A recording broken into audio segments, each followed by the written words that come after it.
네, 오늘 보실 본문은 이사야 33장입니다. 오늘 본문은 이제 아수르한테 위협받는 유다를 배경으로 하고 있는데요.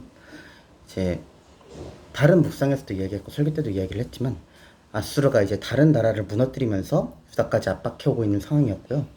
그 상황 가운데에서 이제 유다가 애굽을 의지하게 되었고, 그래서 이사야 32장까지의 내용은 유다가 의지한 애굽에 대해서 하나님이 이제 너는 애굽을 의지하지 말라라고 이야기하는 장면이었습니다.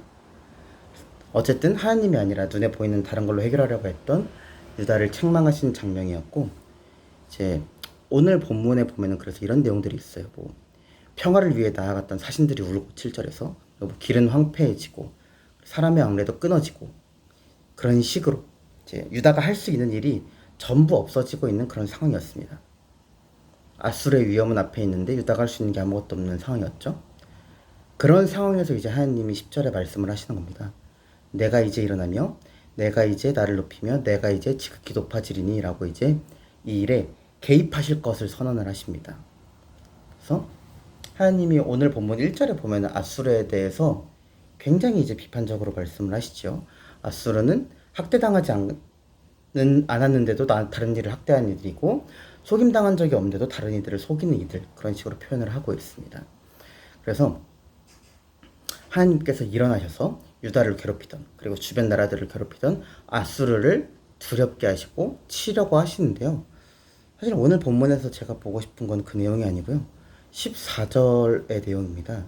14절에 보시면은 시온의 죄인들이 두려워하는 모습이 있어요. 시온의 죄인들이 두려워하며 경건하지 아니하는 자들이 떨며, 우리 중에 누가 삼키는 물과 함께 거하겠으며, 여기서 말하는 삼키는 물은 여호와겠죠. 우리 중에 누가 영원히 타는 것과 함께 거하리요. 이런 식으로 갑니다. 정확히는 여호와의 심판을 두려워한 이들이 아수르뿐만 아니라 시온의 죄인들이 두려워하고 있다는 것입니다. 우리가 이 본문을 보면서 느껴야 될 것은 하나님이 이 아수르의 문제 가운데 개입을 하시잖아요.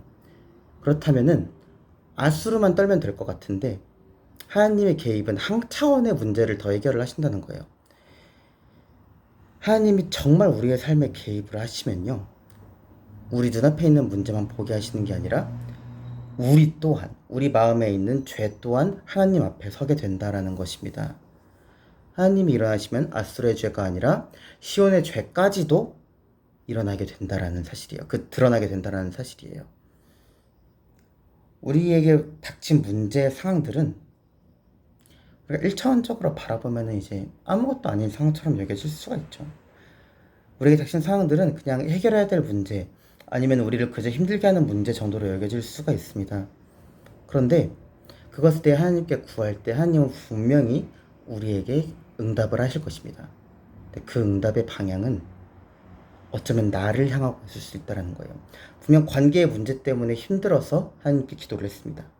저 사람이 잘못해서 기도를 했어요. 돈이 없어서 기도를 했어요. 그런데 이 모든 기도가 정신 차려보니 내가 하나님 앞에 서 있도록 만들 것이라는 것입니다. 그리고 이거는 사실 굉장히 불편한 일이에요. 하나님 앞에 기도하기가 굉장히 어려워지는 문제예요. 예를 들어서 이제 부모님한테 저희가 어려운 상황에서 도움을 구했습니다.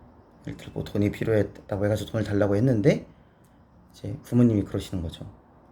너는 왜 평소에 돈을 안 아껴가지고 이런 일이 벌어지게 만들어? 조금 더 극단적으로 가면은 갑자기 사고가 나가지고 큰 돈이 들게 되었습니다. 그래가지고 병원에 치료를 받고 부모님이 다 도와주셨는데 그 다음에 이제 잔소리가 들어오는 거죠.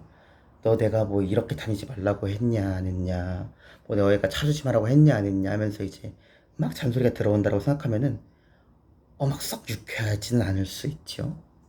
그런데 이것이 오히려 복이라는 것을 우리는 알고 있습니다. 하나님이, 우리 부모님이 만약에 내가 다쳤는데 내가 오토바이를 타야 다쳤다고 생각하면은 그 오토바이가 없어져야 사실은 진정한 내 위협이 사라지는 걸 수도 있잖아요. 그쵸? 하나님이 만약에, 부모님이 만약에 이 병원에 입원한 그 문제만 대충 돈으로 해결하고 넘어갔다면은 또 다시 같은 일이 반복될 수도 있습니다. 마찬가지로 하나님이 우리 눈앞에 있는 문제만 해결하시고 우리 자신을 그대로 둔다면은 우리는 똑같은 문제에 또 다시 직면하게 될 것입니다. 그렇지만 하나님은 우리를 그렇게 내버려 두지 않으시죠. 그것이 우리에게 너무나 복된 일이라는 것입니다. 하나님의 개입은 우리 안에 있는 죄를 마주하게 함으로써 진정으로 문제의 본질을 해결하는 것입니다. 우리가 해결하기를 바랬던 문제보다 어쩌면 이 죄가 해결되는 것이 훨씬 더 우리에게 복된 것이고 기쁜 것이고 행복한 것이라는 거예요. 어쩌면 더 빼겠습니다. 그것이 분명히 더 우리에게 행복한 일입니다. 사랑하는 우리 성도님들이 그 문제를 직면하시고 그 문제의 상황 가운데 정말 내 마음에 비춰보아야 했던 나의 문제들을 직면하시고 그 문제를 해결하는 하루를 보내시고 그런 삶을 살아가시기를 축복합니다. 함께 기도하도록 하겠습니다.